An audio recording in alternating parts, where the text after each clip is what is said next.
بنعمه تتم الصالحات وبذكره تتنزل الرحمات وبذكر حبيبه محمد تتنزل البركات. اللهم فصل وسلم وبارك وكرم وشرف وعظم على سيد سادات سيدنا وحبيبنا وشفيعنا وقرة أعيننا ونور قلوبنا ومولانا محمد أشرف البريات وعلى آله وصحبه السادة القادات والتابعين لهم بإحسان من يومنا هذا إلى يوم القيامات. أما بعد, yang saya hormati orang tua kita Al-Habib Syekh As-Segaf yang datangnya dari Sidoarjo, juga Al-Habib Muhammad bin Shalih Al-Habashi yang datangnya juga dari Sidoarjo, dan juga Al-Habib Ali bin Hasan Al-Bahar yang datangnya dari Surabaya, Masya Allah. Yang saya hormati para kiai, para alim, para asatid, segenap pengurus makam Mbah Sunan Bungkul, segenap pengurus musalla Mbah Sunan Bungkul, segenap pengurus majelis silaturahim musalla Sunan Bungkul, para tokoh masyarakat, hadirin hadirat yang kita semuanya insyaallah selalu dan senantiasa dirahmati oleh Allah. Amin. Alhamdulillah, tidak terasa kita sudah memasuki tahun baru Islam, tahun 1446 Hijriah. Meskipun kemarin sempat ada perbedaan pendapat kapan malam tahun baru, kan alhamdulillah 2 kali kita malam tahun baru. Kita bersyukur kehadirat Allah Subhanahu wa taala. 2 kali baca doa akhir tahun, 2 kali membaca doa awal tahun. Alhamdulillah. Pokoknya jangan ruwet sama perbedaan pendapat, diambil baiknya saja. Kita sudah memasuki tahun 1446 Hijriah. Kita sudah meninggalkan tahun 1445 Hijriah dengan catatan-catatan yang terjadi selama setahun. Dan kita memulai catatan yang baru, lembaran yang baru, yang mana awal tahun baru Islam itu dimulai dari bulan Muharram. Itu ditetapkan oleh Sayyidina Umar ibn al-Khattab. Ditetapkan oleh Sayyidina Umar ibn al-Khattab. Jadi nggak ada di zamannya Nabi, nggak ada di zamannya Sayyidina Abu Bakar As-Siddiq. Tahun baru Islam itu dimulai dari Muharram. Nama-nama bulan ini sudah ada semenjak sebelum Nabi Muhammad itu ada. Bahkan masing-masing penamaan bulan ini memiliki makna yang tersendiri. Tapi kapan mulai tahun baru Islam? Itu dihitung oleh Sayyidina Umar bin Khattab. Pertama ada perbedaan pendapat, apakah dimulai dari lahirnya Nabi Muhammad, ini ditolak. Apakah dimulai dari meninggalnya Nabi Muhammad, ini juga ditolak. Dimulai dari hijrah, tapi bukan hijrahnya Nabi Muhammad. Bulan Muharram itu mulai hijrahnya para sahabat, mulai turun perintah hijrah. Itu bulan Muharram. Karena riwayat yang paling sahih, Nabi Muhammad itu sampai Madinah tanggal 12 Rabiul Awal. Jadi di bulan Muharram itu Rasulullah menyampaikan kepada para sahabat, sehingga Rasulullah dihitung meninggal tahun 10 Hijriah. Karena mulai penanggalan hijrah itu mulai tahun pertama dimulai dari hijrah. Tapi tidak dihitung ketika Rasulullah meninggal. Perhitungannya mulai Sayyidina Umar bin al-Khattab. Ayo, saiki ono sing jerit-jerit bid'ah. La ilaha illallah, ki repot iki ya. Bahkan Sayyidina Umar mengumpulkan tarawih 20 rakaat, beliau sendiri mengatakan nikmat bid'ah hadhihi. Ini bid'ah yang nikmat. Iki sapa sing ngerti bid'ah? Wong zaman saiki apa zamane Sayyidina Umar bin Khattab orang zaman sekarang ini gurunya siapa? Kadang-kadang gurunya YouTube, kadang-kadang gurunya Google, merasa lebih pintar. Meskipun semua ulama sedunia, gurunya Google pada. La ilaha illallah. Memang pas katanya orang Surabaya ya. Orang Surabaya sudah bilang zamannya zaman edan. Ada orang bisa bicara sama malaikat sekarang. La ilaha illallah. Tapi mudah-mudahan panjang umur, tambah lama tambah lucu orang itu ya. Kalau kita lihat tambah ketawa gitu, terhibur kita, alhamdulillah. Hadirin hadirat yang dimuliakan oleh Allah. Rasulullah menyampaikan kepada para sahabat, "Innallaha qad adzina lakum bil hijrati ilal Madinah." Allah itu sudah mengizinkan kalian hijrah ke Madinah. Sudah berangkat saja. Para sahabat menawarkan, "Ya Rasulullah, bukankah lebih baik kau hijrah bersama kami? Sehingga kalau ada mara bahaya di jalan, kami bisa melindungimu ya Rasulullah." Apa jawabannya pemimpin yang luar biasa? Pemimpin yang luar biasa dan orang yang sangat yakin kepada Allah Subhanahu wa ta'ala. Wahai sahabat-sahabatku, yang diincar sama kaum kafir Quraisy adalah aku. Kalau aku hijrah bersama kalian dan mereka tahu, maka hijrah kita penuh mara bahaya. Tapi kalau kalian hijrah dan orang-orang kafir Quraisy tahu aku ada di Madinah, aku masih ada di Mekah, maka kalian aman-aman saja. Masya Allah. Pemimpin yang luar biasa. Sehingga hijrahnya para sahabat aman, tidak ada yang terganggu sama sekali. Bahkan Sayyidina Umar bin Khattab yang hijrahnya terang-terangan, beliau teriak di depan tempat duduknya, kalau zaman sekarang tempat kongko, pembesar-pembesar Quraisy, "Inni muhajiru ghada." Saya besok siang akan hijrah ke Madinah. Maka barang siapa yang kepingin istrinya menjadi janda, barang siapa yang kepingin anaknya menjadi anak yatim, silakan hadang saya di balik bukit ini besok siang. Beliau hijrah sendirian bawa pedang. Gak ada yang berani sama Sayyidina Umar bin Khattab. Jangankan manusia, setan saja gak berani sama Sayyidina Umar. Idza salaka Umar fajjan, salaka syaitanu fajjan akhar. Katanya Rasulullah, kalau Umar jalan di satu jalan, setan cari jalan lain. Bahkan Rasulullah menyampaikan, "Inna syaitana la yafruqu min dhilli Umar." Syaitan itu lari terbirit-birit dari bayangannya Umar.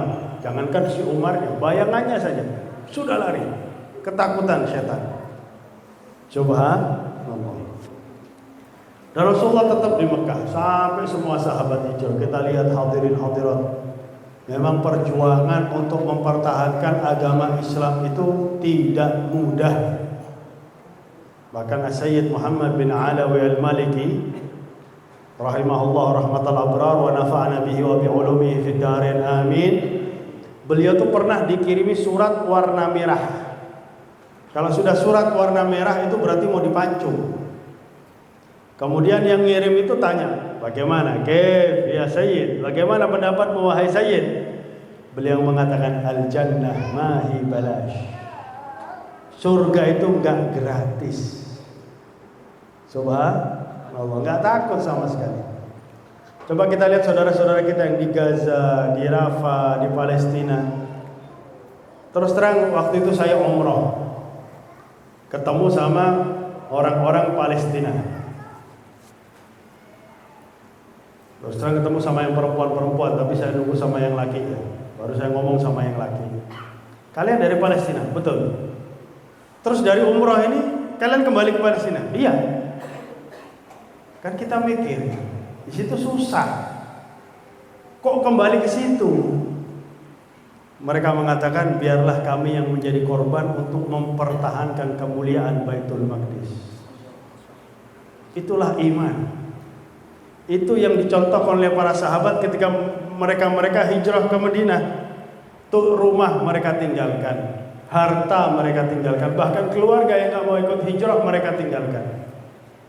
Bahkan ada seorang sahabat dijuluki oleh Nabi sebagai Dzul Bajdain. Dia hijrahnya agak lambat. Kenapa? Karena hijrahnya selalu dihalangi oleh para tokoh di desanya. Sampai Nabi hijrah, sampai Nabi sudah sampai Madinah, maka beliau mengumpulkan para pemuka masyarakat. Kalian ini menghalangi saya hijrah karena apa? Kamu itu yang menguasai perekonomian di desa ini. Kalau kamu hijrah, desa ini bakal mati. Yang punya toko ya kamu, yang punya perkebunan ya kamu, dan lain sebagainya. Yang paling kaya di desa ini ya kamu. Oh, harta saya yang memisahkan saya sama Nabi, ambil semua harta saya, ambil semua toko saya. Tapi tolong sisakan 2 baju ini, baju atas dan baju bawah. Saya langsung sekarang jalan ke Madinah, nyusul kekasih saya Nabi Muhammad sallallahu alaihi wasallam. Ini awak-awak ya apa ini? Saya mikir awak-awak ya. Saya tak tabung di sini. Tak go ATM, tak go banking. La ilaha illallah.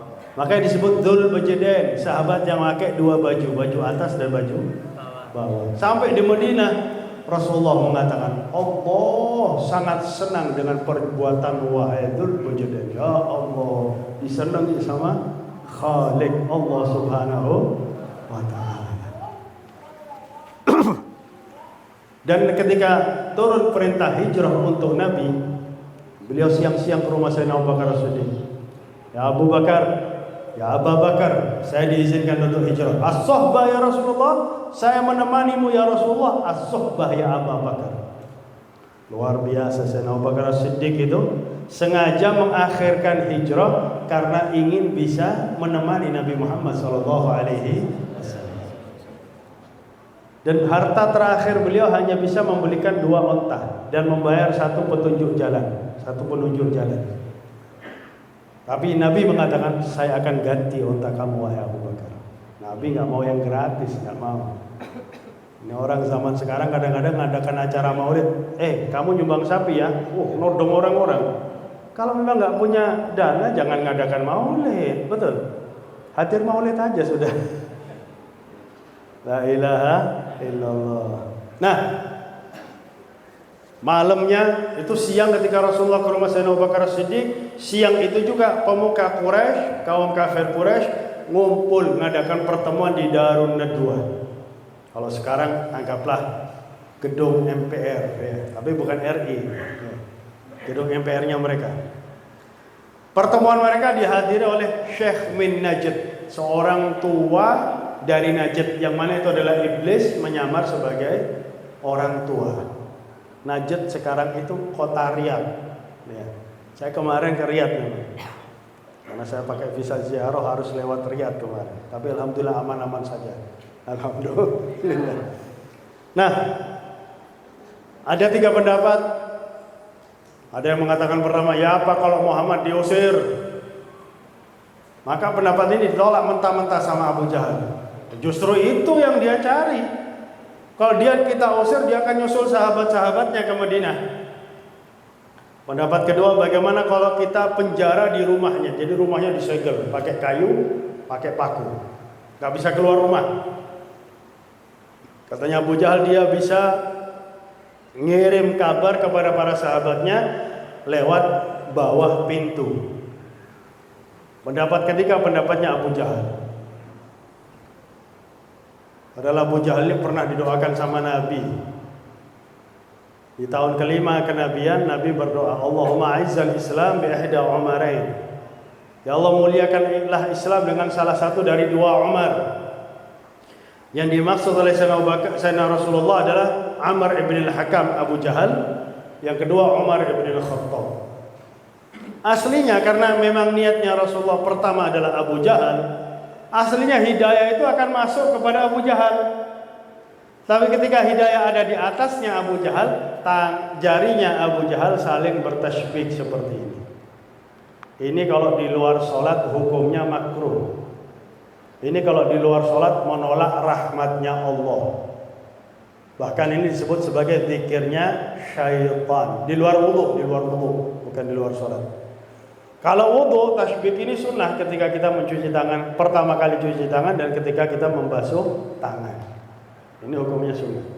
Makanya di luar sholat jangan sampai kita bertasbih, apalagi pas di majelis bertasbih. Di majelisnya turun rahmat Allah. Itu bisa nggak masuk ke dalam tubuh kita. Maka hidayah tersebut nggak jadi masuk ke Abu Jahal, masuk kepada Sayyidina Umar bin Al-Khattab. Nah, Abu Jahal memiliki pendapat bagaimana kalau dibunuh Muhammad. Ribut. Nanti mereka akan balas dendam. Katanya Abu Jahal, rungokno dhisik. Ojo kesusu katanya Abu Jahal ya.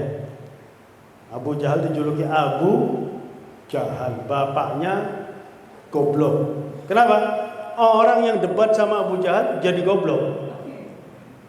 Gara-gara pinternya Abu Jahal. Tapi bukan seperti sekarang ya.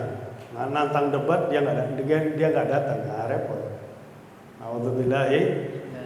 Nah, Abu Jahal bilang, kita ini kan 40 suku selain sukunya Muhammad, Bani Hashim dan Bani Muttalib.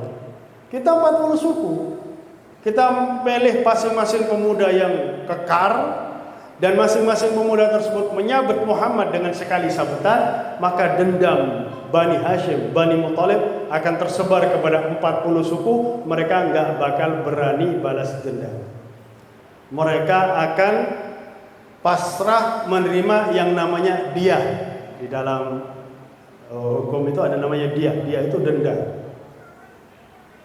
Wah, langsung pendapat itu didukung sama iblis yang berwujud manusia tua dari Najd tadi. Inna qala maqala ar-rajul. Pendapat yang paling bagus adalah yang dikatakan oleh orang ini, Abu Jahal. Sudah siap 40 pemuda yang kekar. Abu Jahal bilang, jangan bunuh Muhammad di rumahnya. Bunuh kalau keluar rumah. Keluar rumah untuk sholat subuh, sabet Muhammad masing-masing dengan sekali sabetan, 40 sabetan pedang dari pemuda yang kekar. Ini pemuda 40 pemuda ini sudah siap, masing-masing sudah minum kopi seember. Nggak bakal tidur malam ini. Siap, sudah tegap. Dan rumahnya Nabi Muhammad itu ada celahnya. Jadi kadang-kadang mereka intip dari luar kelihatan Nabi Muhammad masih tidur berselimutkan dengan selimut beliau yang hijau. Ketika datang waktunya hijrah, Nabi Muhammad manggil Sayyidina Ali, gantikan saya di tempat tidur saya. Digantikan oleh Sayyidina Ali. Karena Sayyidina Ali itu tingginya hampir sama dengan tingginya Nabi Muhammad. Jadi nggak bakal dicurigai kalau itu adalah Sayyidina Ali bin Abi Thalib. Tapi apa janji Nabi Muhammad kepada Sayyidina Ali? Demi Allah, kamu tidak akan celaka. Yakin sama janjinya Nabi Muhammad. Subhanallah. Nabi Muhammad keluar dari jalan depan, 40 pemuda sudah siap semua. Nabi Muhammad ingin menunjukkan kepada 40 pemuda tersebut, kekuatan kalian gak ada apa-apanya dibandingkan kekuatan Allah. Jadi Allah mengambil pandangan mereka terhadap Nabi Muhammad. Gak sekali itu. Allah pernah mengambil pandangan satu wanita namanya Ummu Jamil. Ummu Jamil ini istrinya Abu Lahab. Wa imra'atuhu hammalatal hatab. Istrinya bawa kayu. Ummu Jamil ini bawa kayu ke depan Ka'bah mau mukul Nabi Muhammad. Nabi Muhammad duduk dengan Sayyidina Abu Bakar As-Siddiq. Yang kelihatan sama Ummu Jamil cuma Sayyidina Abu Bakar. Maka dia tanya kepada Sayyidina Abu Bakar, "Aina sahibuka?" Mana temanmu itu? Sayyidina Abu Bakar bingung. Lihat Ummu Jamil, lihat Nabi. Lihat Ummu Jamil, lihat Nabi. Pikirnya Ummu Jamil kok lolak-lolok ini gak iso jawab. Bingung Sayyidina Abu Bakar. Maka Rasulullah mengatakan, Allah sudah mengambil pandangan matanya dari aku. Dia gak bisa ngeliat aku, wahai Abu Bakar. Pulang dia sambil marah-marah bawa kayu. Sehingga langsung Allah menyambung, wa imra'atuhu hammalatal hatab. Begitu juga 40 pemuda tadi. Tidak ada satupun yang bisa melihat Rasulullah.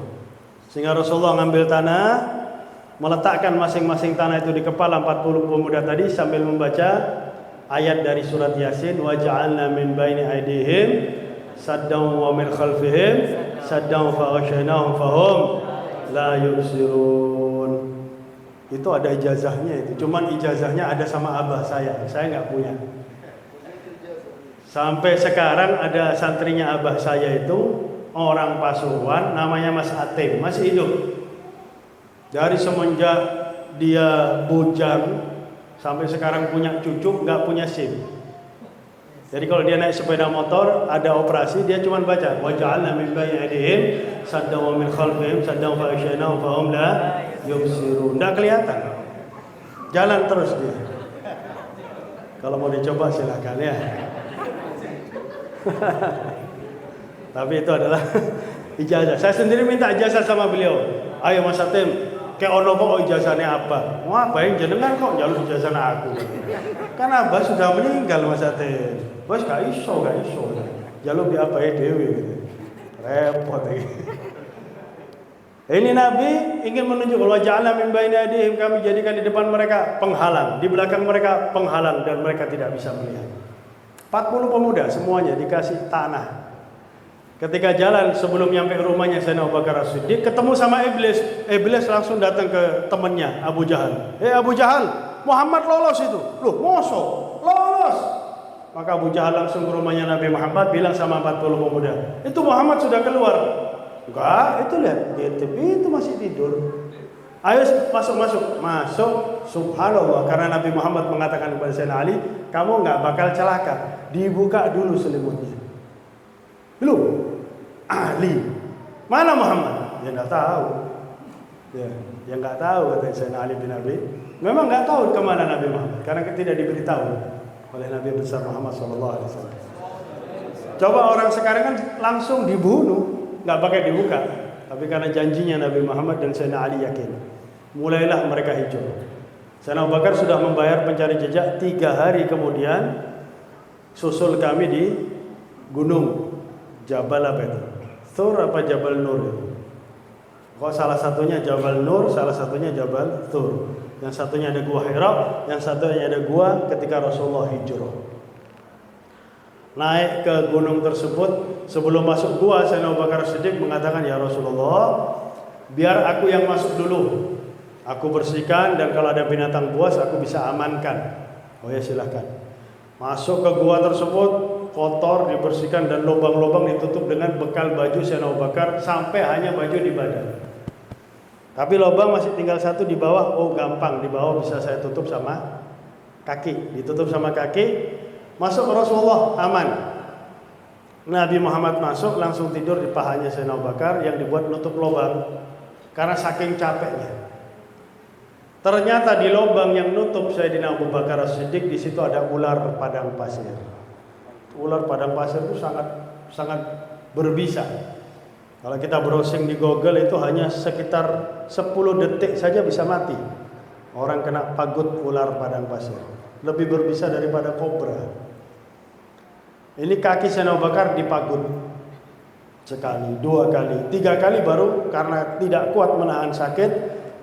Secara tidak sadar keluar air mata menetes di pipinya Nabi Muhammad. Kaget Nabi Muhammad. Ada apa wahai Abu Bakar? Kakiku dipagut ular ya Rasulullah. Mana kakimu? Diangkat kakinya. Si ular tadi keluar hanya menjulurkan kepala memandang wajah Nabi Muhammad SAW. Masuk lagi. Tidak ganggu. Diludahi oleh Rasulullah, sembuh. Tapi jangan ditiru. Ada orang dipagut ular sampai ludahi. Waduh. Ketambahan bakteri dari kita. Bisa tambah mati orang tadi ya. La ilaha illallah. Nah, guru kami Habib Umar mengatakan, kenapa ular tadi ketika Sayyidina Abu Bakar membersihkan gua, nutup lubang-lubang gua, kok aman-aman aja di lubangnya? Kok nggak ganggu Sayyidina Abu Bakar? Tapi ketika Rasulullah masuk, ular tahu ini ada Nabi Muhammad. Rasulullah menyampaikan, "Ma min makhluqin fis samawati wal ard illa wa ya'lamu anni rasulillah ma khalal ins wal jin." Tidak ada satupun makhluk di langit dan bumi kecuali mengetahui aku adalah Rasulullah, kecuali manusia dan jin. Mereka enggak tahu Nabi Muhammad adalah Rasulullah kalau tidak diberi hidayah oleh Allah Subhanahu wa taala.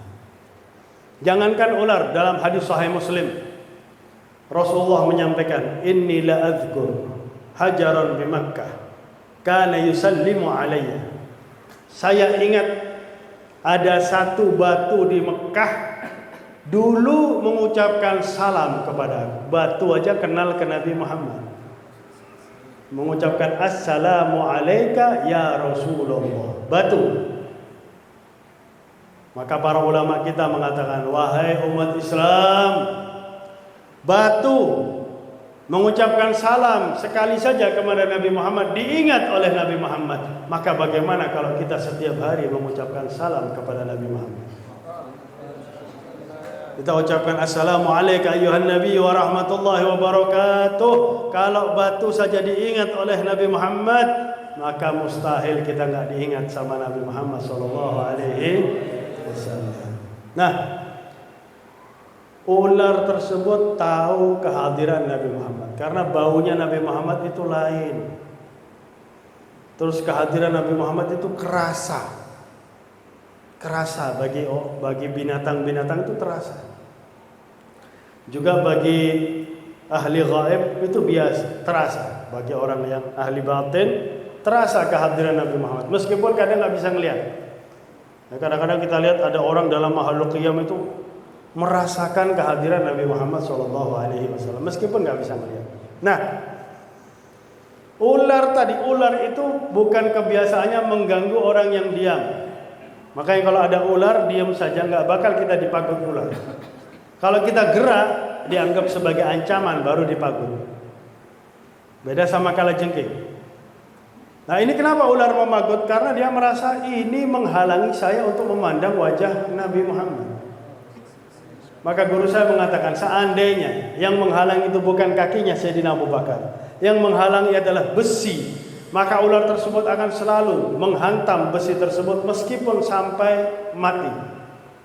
Kita sendiri dengar qasidah, "Lau kana bainana al-habib ladana al-qasi wal qarib min taibatin qabla al-maghib taliban."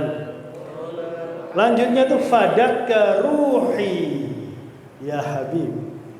Saya rela mengorbankan ruhku wahai Nabi Muhammad sallallahu alaihi wasallam agar bisa dekat dengan Nabi besar Muhammad sallallahu alaihi wasallam.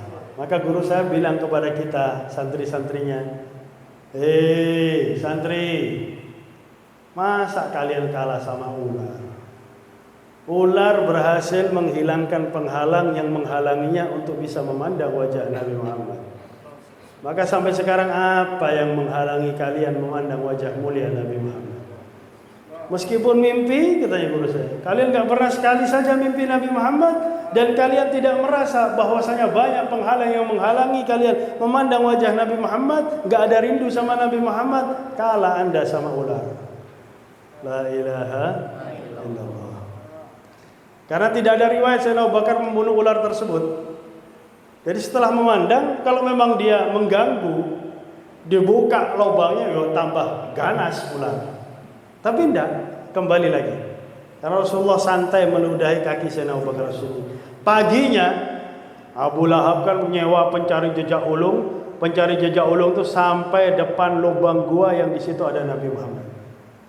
Tapi subhanallah, sebelum mereka sampai, Allah melindungi Nabi Muhammad lewat sarang laba-laba dan sarang merpati. Dhannul ankabuta wa dhannul hamama ala khairil bariyati lam tansuj wa lam tahumi. Wiqayatullahi aghnat an mudha'afatin. Ini Allah melindungi Nabi Muhammad lewat sarang laba-laba. Padahal disebutkan inna ahwanal bait la baitul ankabut. Rumah yang paling gampang rusak itu adalah rumahnya laba-laba, tinggal dianu sama tangan aja rusak. Itu laba-laba memenuhi mulut gua sarangnya.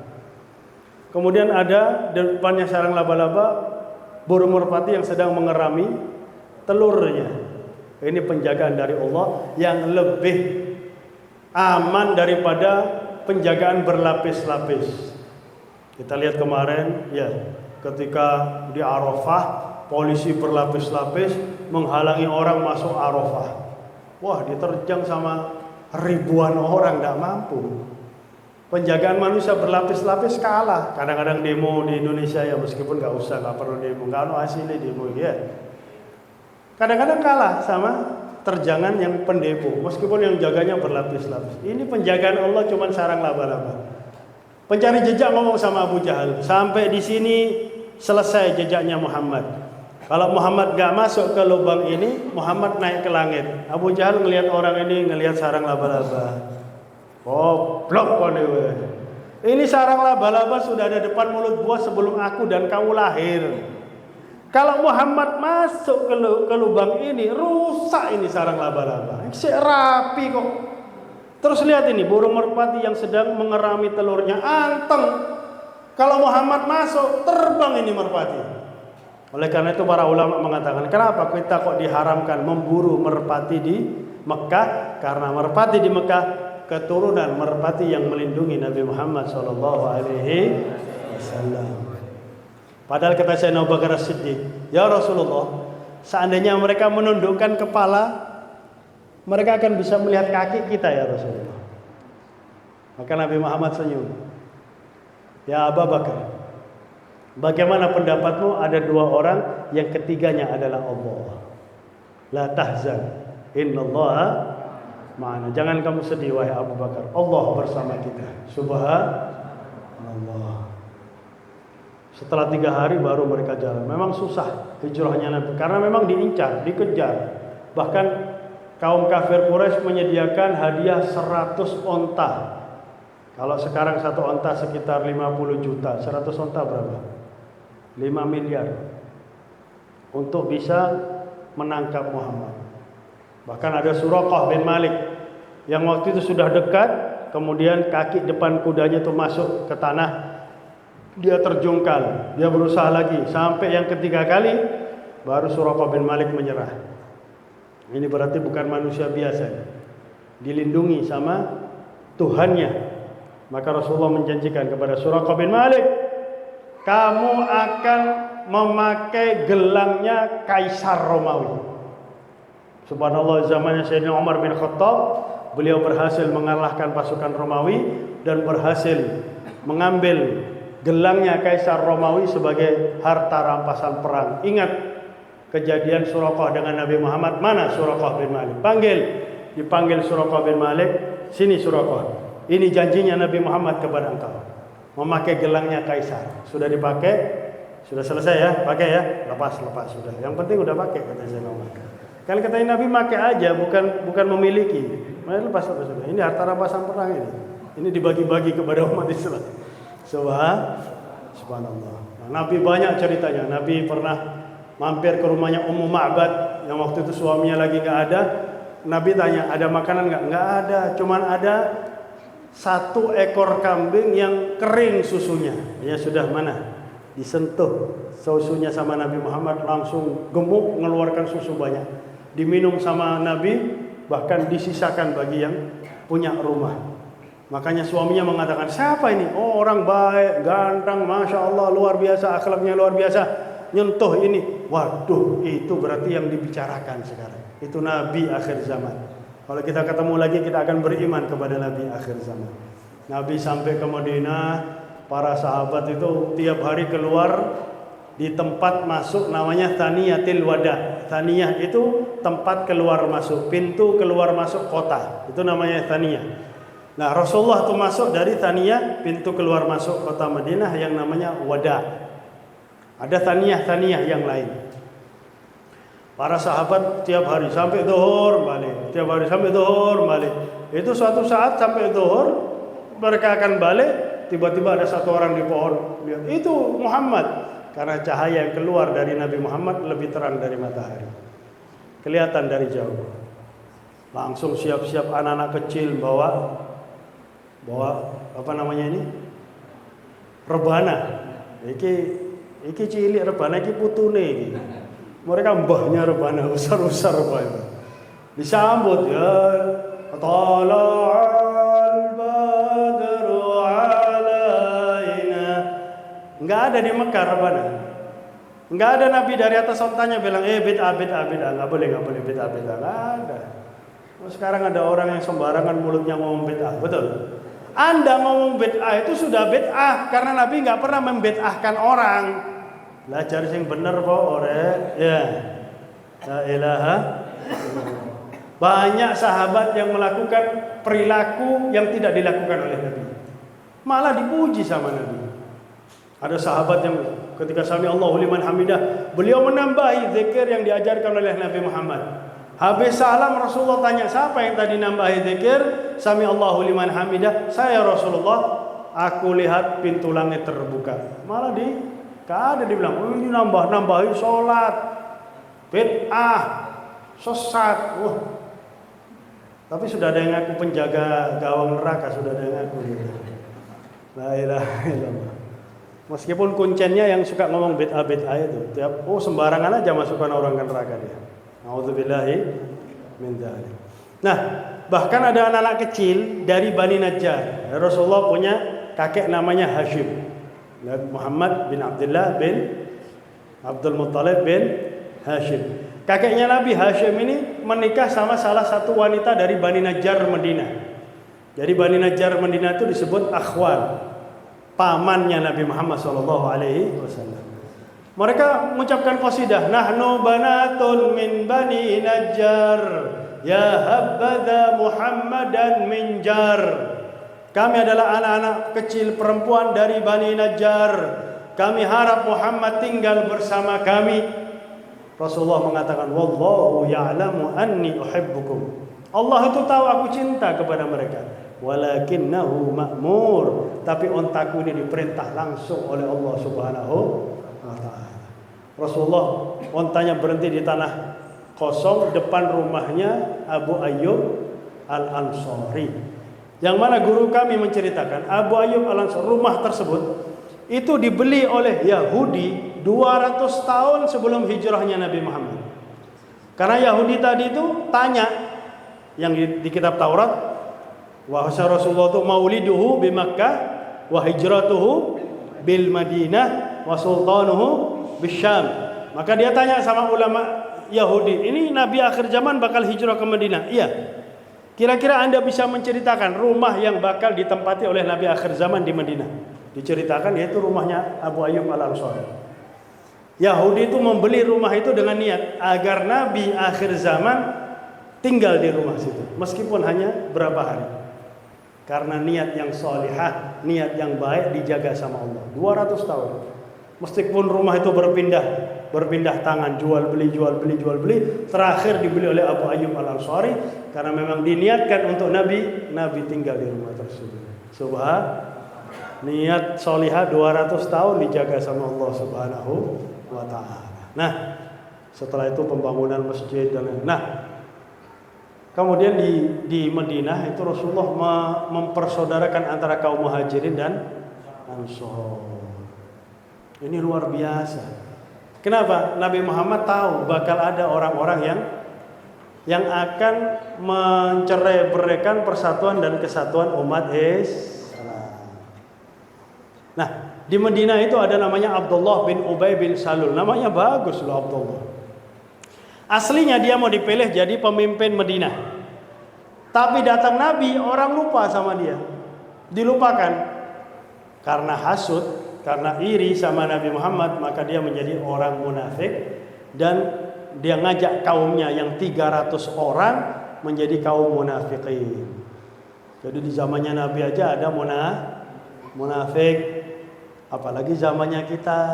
Nggih. Saya cuma cerita satu contoh aja, udah malam ini. Satu contoh kasus yang diprovokasi oleh kaum munafik, yaitu ketuanya Abdullah bin Ubay bin Salul. Apa? Dalam suatu peperangan, selesai peperangan, ada pembantunya Sayyidina Umar bin Khattab itu berkelahi sama salah satu Ansor. Ansor ini merasa kalah, dia manggil, ya ma'syarul Ansor, wahai orang-orang Ansor Madinah. Merasa akan ditawur, pembantunya Sayyidina Umar bin Khattab teriak, ya ma'syarul muhajirin, wahai orang-orang yang kaum muhajirin. Berdiri berapa orang dari masing-masing suku ini. Rasulullah tuh masuk di tengah-tengah sambil marah Nabi Muhammad. Ma hadhihi da'watul jahiliyah. Kenapa panggilan jahiliyah ini masih ada dalam Islam? Yaitu kalau ada perbedaan pendapat, manggil kelompoknya, kaumnya, saudaranya, orang kampungnya, orang desanya untuk memperbesar masalah, itu disebut panggilan jahiliyah. Sekarang kita lihat bagaimana ada tawuran. Ya Allah, sekarang ini ada dua umat Islam yang saling ngancam sekarang. Padahal sama-sama Islam. Satu ingin begini, satu ingin membela. Mudah-mudahan dipersatukan kembali oleh Allah Subhanahu wa taala. Ini kita harus sadar umat Islam. Ini tipu daya orang munafik. Jadi kalau ada neo PKI, ada neo munafik sekarang. La ilaha illallah. Orang munafik enggak senang, ya Allah, aslinya orang sesama umat Islam bakal berkelahi, kok didamaikan sama Nabi. Maka dia memprovokasi. La in raja'na ila al-Madinati la nukhrijanna al-'azzu minhal adal. Kalau kita pulang ke Madinah, kita penghuni asli kota Madinah adalah orang mulia, maka kita akan mengusir orang-orang yang hina, yaitu para pendatang. Kalau bahasanya sekarang, pribumi dan pendatang. Pribumi pendatang ini bahasanya munafik. Ada dalam Al-Quran surat Al-Munafiqun.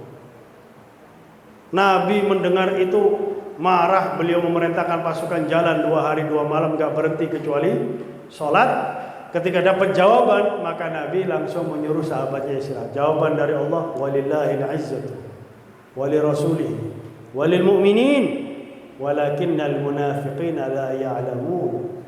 Kemuliaan itu milik Allah, milik Rasulnya, milik orang yang beriman. Pribumi beriman mulia, pribumi enggak beriman hina. Pendatang beriman mulia, pendatang enggak beriman hina. Tapi cirinya orang munafik sudah disebut sama Allah di dalam Al-Quran. Mereka lah yang memprovokasi kata-kata pribumi dan kata-kata pendatang karena ingin apa? Memecah belah sesama umat Islam. Sehingga dari ini kita lihat ada 2 golongan besar loh sekarang. Satunya di Madura angkat celurit, siap bela sampai mati. Ya Allah, yang diperangi sama-sama orang Islam. Yang satunya, oh siap ini mau, la ilaha illallah. Apa yang dicari ini apa? Yang dicari ini apa? Na'udzubillahi. Maka hati-hati. Jangan sampai kita terprovokasi sama para kaum munafikin. Kalau di zamannya Nabi saja mereka berani memprovokasi seperti itu, apalagi di zamannya kita. Maka kita ikut apa yang disampaikan oleh Bang Nabi, waspadalah ya. Ikuti para ulama, para kiai kita, para ustadz kita yang di dalam pengajiannya enggak bahas masalah perbedaan. Malah yang dicari adalah persamaan untuk mempersatukan sesama umat Islam. Perbedaan tuh biasa, di zamannya sahabat aja sudah ada perbedaan. Kalau tidak ada perbedaan di zaman sahabat, enggak bakal ada sampai sekarang perbedaan tersebut. Tapi karena dimulai dari zaman sahabat, maka sampai sekarang. Coba kita lihat Imamun Syafi'i dan Imamun Ahmad bin Hanbal. Imam Ahmad bin Hanbal santrinya Imam Syafi'i. Cuma satu perbedaan saya sampaikan. Imam Ahmad bin Hanbal mengatakan enggak qunut subuh. Imam Syafi'i mengatakan qunut subuh. Nah, ketika Imam Ahmad bin Hanbal datang ke rumahnya Imam Syafi'i, beliau qunut. Beliau mengaminkan qunutnya Imam Syafi'i. Ketika Imam Syafi'i datang ke Imam Ahmad bin Hanbal, beliau enggak qunut subuh. Ini namanya menghormati. Ini namanya toleransi. Tapi jangan sampai menjadi tololansi. Ini banyak yang tolol kadang-kadang, la ilaha. Enggak boleh dalam syarat. Oh, ini kan bukan toleransi, namanya tololansi. A'udzubillahi min dzalik. Sekian yang bisa saya sampaikan. Semoga dengan berkat semangat hijrah, dengan berkat tahun baru Islam, kita menjadi orang yang hijrah dari yang baik menjadi lebih baik, dari yang tidak baik menjadi baik, dan dengan tahun baru Islam kita menjadi orang-orang yang baru, menjadi hamba-hamba Allah yang memiliki semangat yang baru dalam ibadah kepada Allah Subhanahu wa taala. Dan semoga dengan berkat majelis kita pada malam hari ini, dengan berkat Sunan Bungkul, seorang wali Allah Subhanahu wa taala, semua dosa kita, semua dosa orang yang kita cintai diampuni oleh Allah, semua kemaksiatan kita dan mereka dihapuskan oleh Allah. Kita dan orang-orang kita cintai dijadikan sebagai hamba-hamba Allah yang beriman, yang bertakwa, yang saleh, salihah, yang mudah melaksanakan segala perintah Allah, mudah pula menjauhi larangan-larangan Allah. Semoga kita dan orang-orang kita cintai dan semua umat Nabi Muhammad diberi taufik dan hidayah oleh Allah, sehingga kita dan mereka cinta taat, benci maksiat. Ya Allah, kuatkanlah persatuan dan kesatuan umat Islam. Ya Allah, jangan mudah umat Islam terprovokasi oleh kalimat-kalimat yang tak benar. Ya Allah, jangan mudah persatuan dan kesatuan umat Islam terpecahkan. Ya Allah, jangan sampai tercerai-berai. Ya Allah, berikanlah semua taufikmu, semua hidayahmu kepada semua hambamu. Ya Allah, terutama kepada semua umat Nabi Muhammad. Ya Allah, sehingga mereka sadar mereka adalah bersaudara. Ya Allah, mereka selalu bersatu. Ya Allah, tidak ada sesuatu pun yang bisa memecahkan persatuan dan kesatuan umat Islam. Bi rahmatika ya arhamar rahimin, ya arhamar rahimin, ya arhamar rahimin. Wa sallallahu ala sayyidina Muhammadin wa ala alihi wa sahbihi wa baraka wasallam. Bi fadli subhana rabbika rabbil izzati amma yasifun wa salamun alal mursalin walhamdulillahi rabbil alamin. Rabbana taqabbal minna bi sirril Fatiha wa ila hadratin. Assalamualaikum warahmatullahi wabarakatuh. عفوا